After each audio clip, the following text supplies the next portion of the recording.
Olá, boa noite, tudo bem?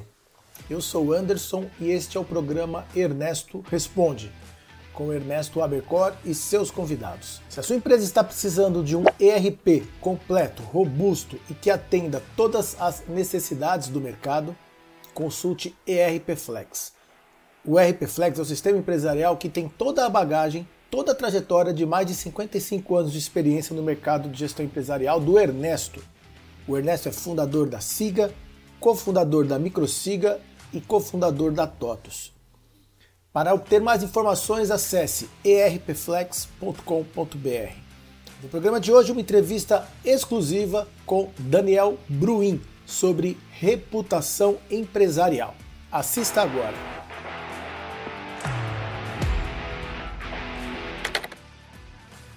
E eu tive a oportunidade de ler o seu livro, muito bom.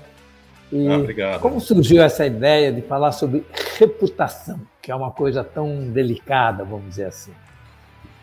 Pois é, Ernesto, a gente trabalhando, né, com comunicação de grandes empresas no dia a dia, a gente percebe que, apesar de ser um tema tão importante, tão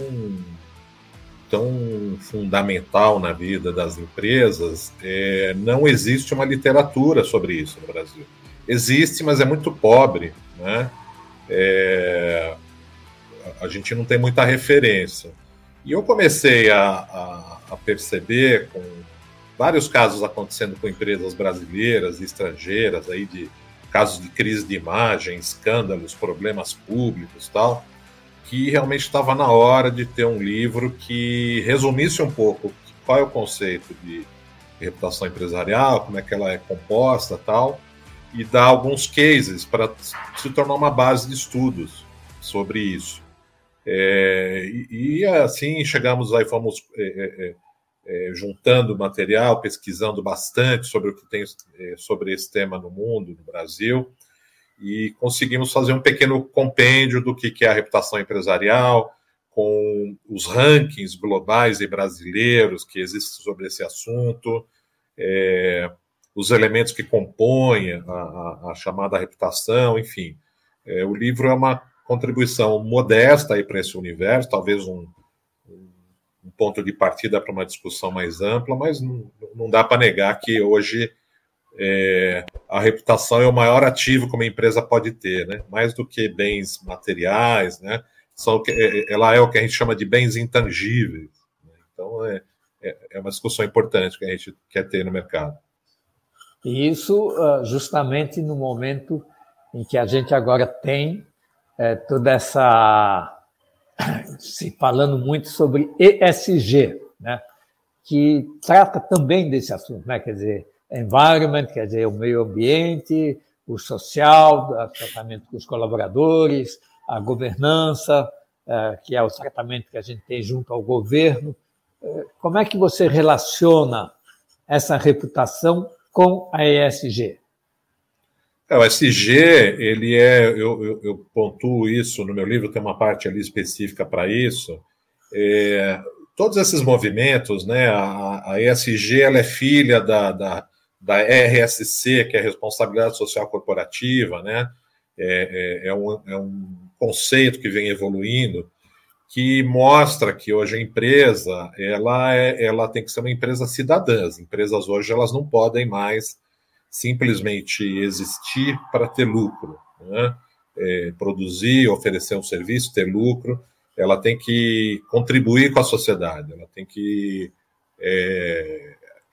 cumprir aí com exigências com a sociedade em relação ao meio ambiente, como você falou, a sustentabilidade, a diversidade, a solidez financeira, o tratamento com funcionários, isso está tudo englobado no conceito de ESG. Então, todo o processo de construir e avaliar a reputação passa pelo que a empresa tem de ESG, por isso que é tão importante, né? Não são coisas separadas. As empresas elas precisam apresentar para a sociedade conceitos muito sólidos de ESG para construir, não é porque elas são boazinhas, não. É para construir reputação, né? Para chegar no final do dia ali, ela vender mais e ter mais clientes, oferecer mais serviços. E empresas que não têm um bom ESG, realmente elas elas perdem uma vantagem competitiva no mercado. E você poderia citar alguns exemplos assim de falhas que as empresas cometeram, principalmente que mancham, vamos dizer assim, a sua reputação nesse sentido, principalmente vivemos num país capitalista, onde eu sempre falo que a droga do capitalismo é a concorrência. Então, tem alguns casos assim em que a gente empresa fala mal do concorrente, né? Mas você vê, essa questão da sustentabilidade do meio ambiente, acho que o caso mais claro sobre isso, e que teve repercussão não só no Brasil, mas no mundo todo, é o caso da Vale, né? A Vale é uma das maiores mineradoras do mundo, né?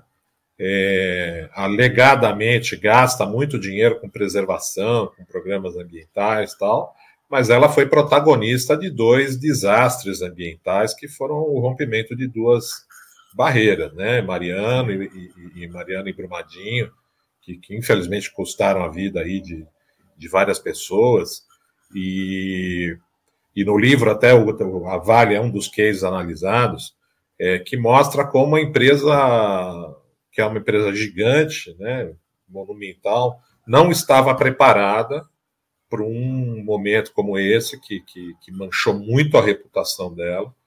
Ela demorou para dar uma resposta aí para a sociedade, para minimizar os efeitos do desmoronamento das barragens, e isso afetou no bolso do acionista da Vale, né? A Vale perdeu muito dinheiro na época, né? Uma empresa que tem ações na Bolsa de Valores, e esse é um efeito muito imediato que a gente mostra no livro. Todas as empresas que são listadas em bolsa, elas perdem dinheiro muito rápido, porque o mercado reage muito mais rápido a notícias ruins. Então a Vale perdeu mais de 10% de valor de mercado ali no espaço de uma semana por causa desses acidentes, né?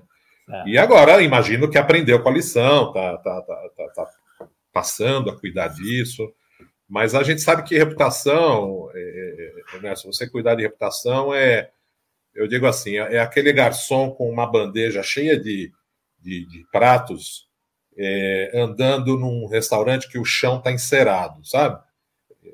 Você tem que estar ali cuidado, passo a passo, olhar para onde você vai, tomar cuidado, senão você escorrega e derruba tudo quando você menos espera. Então, tem outros vários casos que a gente pode citar, mas, enfim, mesmo as empresas que acham que estão de olho em tudo, no menor descuido, as coisas desabam em questão nem de dias, né? Hoje em dia, em questão de minutos.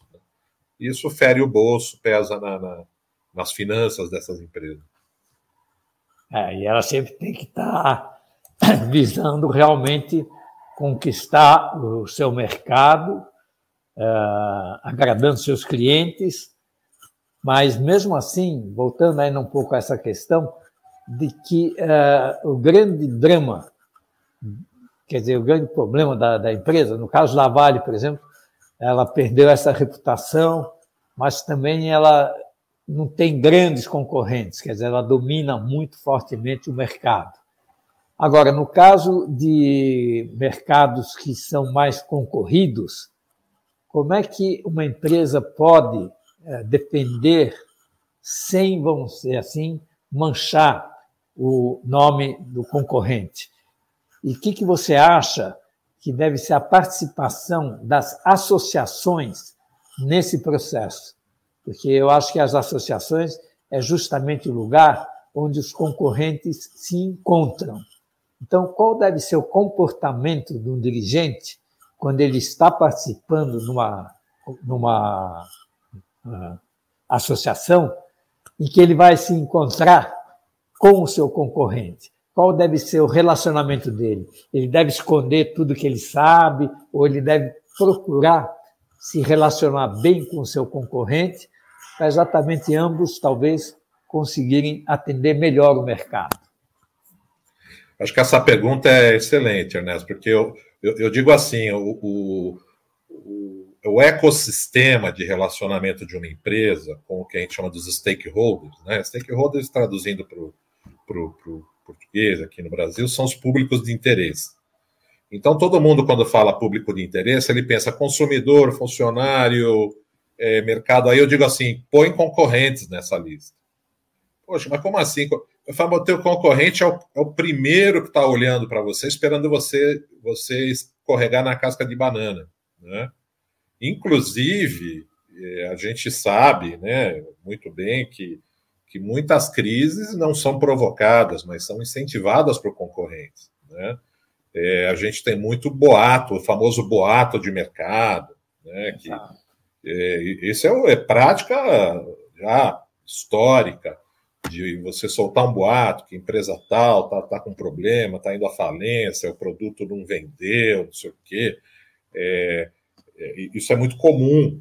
E a gente só consegue combater isso tendo uma comunicação permanente, assertiva, né, com toda essa cadeia stakeholders, né? Comunicar não é só para a mídia, né? É falar com vários públicos, né, que precisam receber informações suas, acionistas, né? E aí, quando você chega na associação, eu entendo a sua pergunta, porque na associação todo mundo é amigo, né? Exatamente. Chega lá, todo mundo é amigo, todo mundo defende. Mas dentro da associação você tem o cara que, se você escorregar, ele vai ser o primeiro a falar no mercado. Então, você tem que... Se você tem uma comunicação assertiva, inclusive dentro da entidade, eu falo muito isso. Pô, você vai lá na entidade fazer uma apresentação dos teus novos produtos, tem que ir. Os teus concorrentes têm que ser os primeiros a saber que você está bem, né? Porque eles saem falando também, eles são multiplicadores. Então eles vão encontrar alguém, o famoso boca a boca, que ainda é um multiplicador poderoso de construção de reputação. Então vai dizer, hoje eu fui na associação tal, eu vi o meu concorrente, pô, ele fez uma apresentação bacana lá, eles estão com uns produtos bacanas, estão com lucro e tal, vamos fazer nós que nem eles, né? Então você muda um pouquinho isso. Então, comunicar sempre, tá sempre, não deixar espaço para as pessoas interpretarem ou divulgarem notícias ruins sobre você. Então você tem que ocupar esse espaço com notícias boas. E você tem algum exemplo assim em que realmente uma empresa, vamos dizer assim, cometeu um erro grave, manchando inclusive o seu nome, em função de ter declarado alguma coisa ou de ter falado mal do concorrente, ou num anúncio, principalmente numa propaganda, ter falado alguma coisa indelicada, enfim, que realmente possa ferir a sua reputação, a reputação daquela empresa que está fazendo aquele anúncio ou que está fazendo aquela propaganda? Tem algum exemplo assim bem marcante?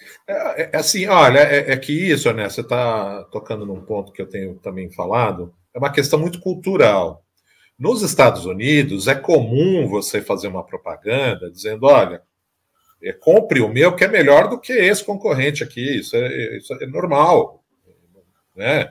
Ele mostra, inclusive, o produto do concorrente. No Brasil, por uma questão cultural, uma questão sei lá, de tradição, a gente considera uma ofensa terrível, né? Você falar do seu concorrente abertamente, ou criticar, ou dizer que o seu produto é melhor do que aquele, do que o dele. Por isso que nós tivemos poucos exemplos disso, e quando tem, a gente tem visto os órgãos reguladores aí da propaganda tirar isso do ar, né? Porque é engraçado isso. E essas mesmas pessoas, quando vão para os Estados Unidos, para a Europa, e vê lá, fica quieto, porque lá é normal. Eu não estou ofendendo, estou dizendo, olha, o meu produto comparado com esse daqui, do concorrente, ele é melhor, né? Nós tivemos aqui no Brasil a Ford uma vez mostrando o carro dela com o carro do outro, até o presidente da Ford aparecia e falava, olha, o nosso carro é melhor nisso do que o nosso concorrente. Foi um escândalo.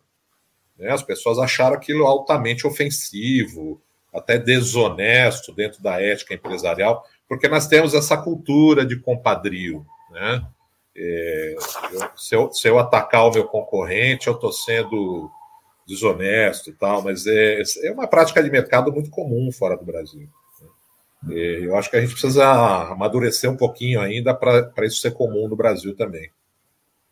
E no caso das empresas de software, que as empresas de software elas têm uma ligação muito forte entre elas, porque todas elas praticamente produzem, vamos dizer assim, a mesma coisa, né? Quer dizer, elas desenvolvem sistemas que vão atender aos seus clientes, facilitando, através da tecnologia, os seus serviços, o seu produto.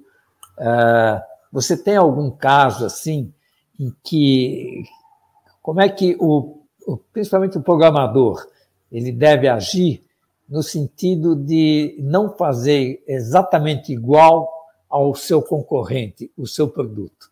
Você acha que, nesse caso, dele estar fazendo isso, ele está manchando a sua reputação, ou isso é uma própria consequência do desenvolvimento, né, das coisas? Quer dizer, você vê que uma outra empresa está fazendo uma coisa boa, você vai tentar fazer algo semelhante, mas um pouco melhor.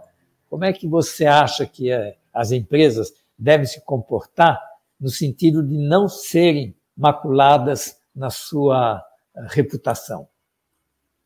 Olha, eu acho que esse é um tema interessante, porque quando você está trabalhando com um produto, vamos dizer que é a tecnologia, realmente está todo mundo desenvolvendo a mesma coisa, o diferencial de competitivo que faz parte do processo de reputação, ele é complicado, né? Você, cada dia, está todo mundo, como você falou, desenvolvendo a partir de alguma coisa muito parecida.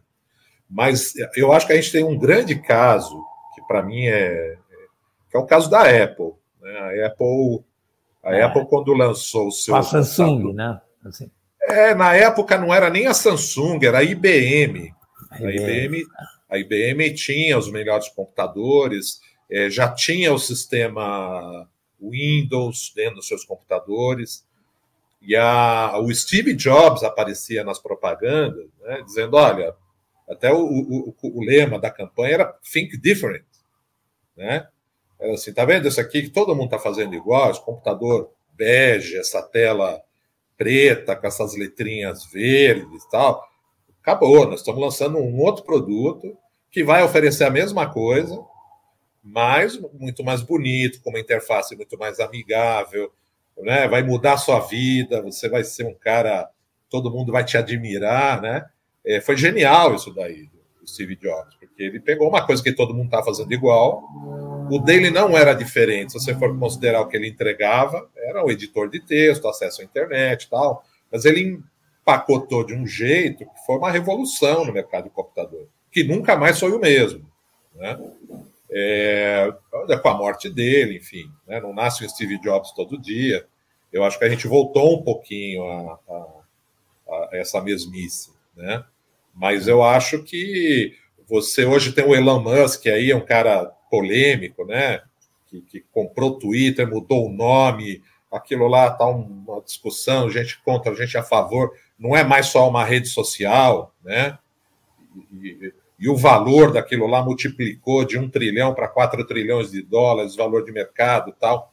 Esse tipo de ação que mexe, é o empreendedor mostrando que ainda, para o bem e para o mal, não estou nem defendendo nem criticando o Elon Musk, mas para o bem e para o mal ainda faz a diferença, né? O empresário revolucionário ainda é um cara que comprou uma rede social, faz foguete e faz carro elétrico, né? Poxa, então assim, tudo onde ele põe a mão, a reputação muda, né? Ele cria a reputação. Então ainda vamos dizer, o Steve Jobs da era moderna, né? Vamos dizer, dos dias de hoje. E para quem está começando, como é que você sugere que ele deve agir para ter uma reputação adequada? Porque você diz no reputação país pessoal. capitalista, isso é complicado. Olha, o que eu costumo dizer, eu digo no livro, assim, nós nunca fomos tão vigiados como nós somos hoje, né? Então, hoje tudo que você faz, né, nas redes sociais fica registrado, você faz uma pesquisa no Google, fica registrado, o que você comprou ali no supermercado no dia anterior, todo mundo vai saber, está guardado em algum lugar o que você comprou, enfim, hoje é muito difícil os seus atos não serem percebidos. E a gente vê todos os dias aí no noticiário gente que faz coisa errada, e o escrutínio da sociedade é muito duro nesse aspecto, né? Então, exige-se mais do cidadão e das empresas, na mesma medida, uma conduta quase que libada 24 horas por dia, 7 dias por semana, né? O que é chato, né? Eu considero isso uma versão modernizada do Big Brother, né? A gente acaba tirando a privacidade das pessoas, mas, por outro lado, incentiva as boas condutas.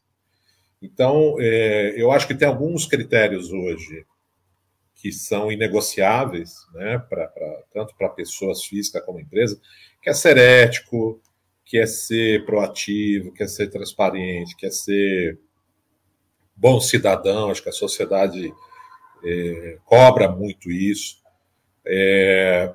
Ajudar as pessoas. Eu acho que o ESG tem muito, o S do social ali, exige que a gente contribua com a sociedade, devolva para a sociedade aquilo que a sociedade proporciona para a gente, né? Que é o mesmo caso que eu digo para as empresas, né? As empresas assim, eu não devo nada para ninguém. Você deve.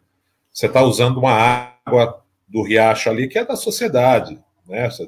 Na produção. Você está poluindo ali o ar que as pessoas vão respirar na vizinhança. Você está fazendo barulho, você está ocupando espaço, você tem que devolver para a sociedade, de alguma forma, um pagamento daquilo que você usufrui do que é bem público, né?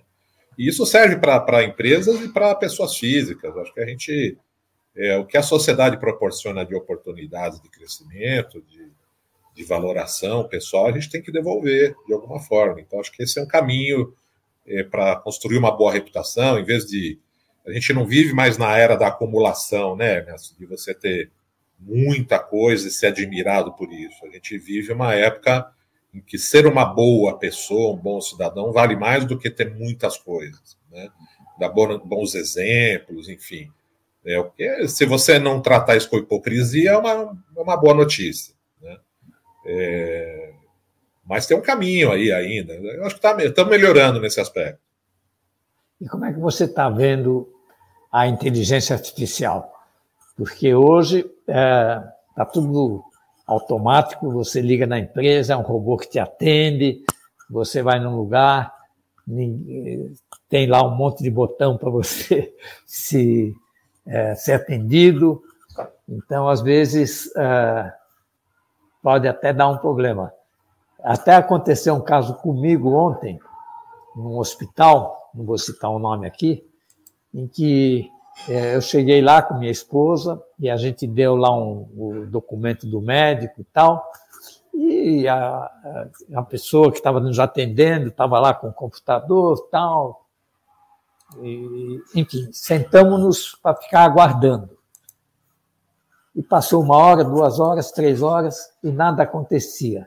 E quando a minha esposa foi lá reclamar de que estava demorando muito, a moça começou a colocar a culpa justamente na tecnologia, né? Que o sistema não estava respondendo o que ela estava perguntando. Então, você acha que a inteligência artificial tem que também ser tratada com cuidado, principalmente nessa questão de atendimento, de que hoje qualquer coisa é super complicado, porque você não consegue saber exatamente como agir diante daquelas opções que você tem com o robô, com a inteligência artificial, enfim, com toda essa tecnologia moderna? Eu acho que essa é uma questão, eu separo muito, porque você, ao fazer automação com inteligência artificial, em alguns casos como esse que você está falando, nada mais é do que preguiça, né?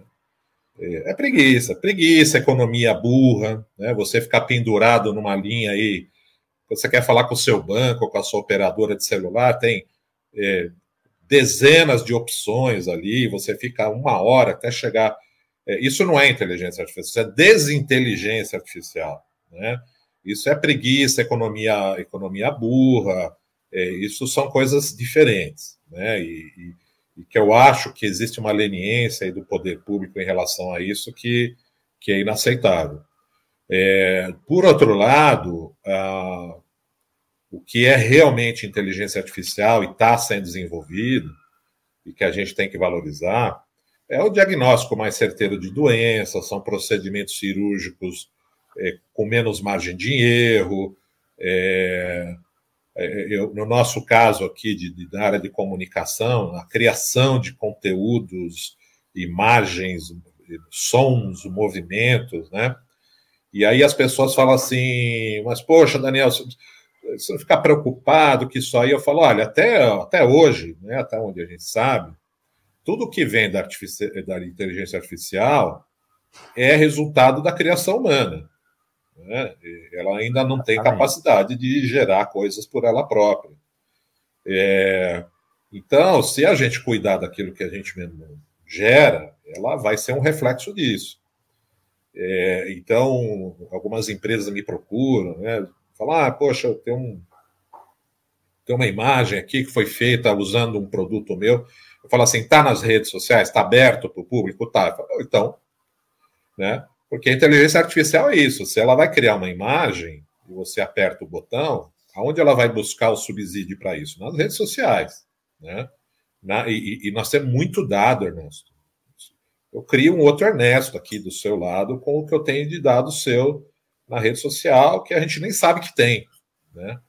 E esses chats GPT, essas ferramentas, elas são programadas para isso, para ela ir procurar tudo que existe sobre uma pessoa, um produto, um conceito, para trabalhar em cima disso. Ela não cria do nada. Agora, esses casos que você falou, eu chamo de desinteligência artificial. São automações simples, feitas para economizar dinheiro, que é para não deixar um funcionário ali para te atender mais rápido, de uma forma humana, né? E isso vai custar dinheiro para essas empresas, porque o atendimento fica ruim, as pessoas reclamam. Eu acho que isso vai ter um retorno um pouquinho, nada vai substituir o contato humano, o ouvir, entender, acolher e responder do ser humano nunca vai ser substituído. As máquinas, posso estar redondamente enganado, mas uma máquina nunca vai ter empatia por ninguém, né?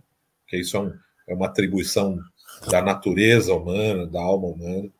Então, essas empresas que acham que eu coloquei um robô, tá fazendo um desserviço ao consumidor, vão perder cliente, né?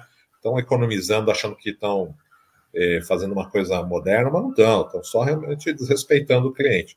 Então, tem formas e formas. Se você usar a inteligência artificial para o bem, né, conceitos matemáticos, estudo da astronomia, engenharia. A inteligência artificial está sendo usada hoje em engenharia de uma forma espetacular, né, encurtando o tempo de resolução de problemas, de produção. Aí tudo bem, é para isso que a gente quer. Mas não para essas coisinhas miúdas e burras que as empresas fazem, principalmente no Brasil, no dia a dia. Isso aí não é inteligência artificial, é desinteligência artificial.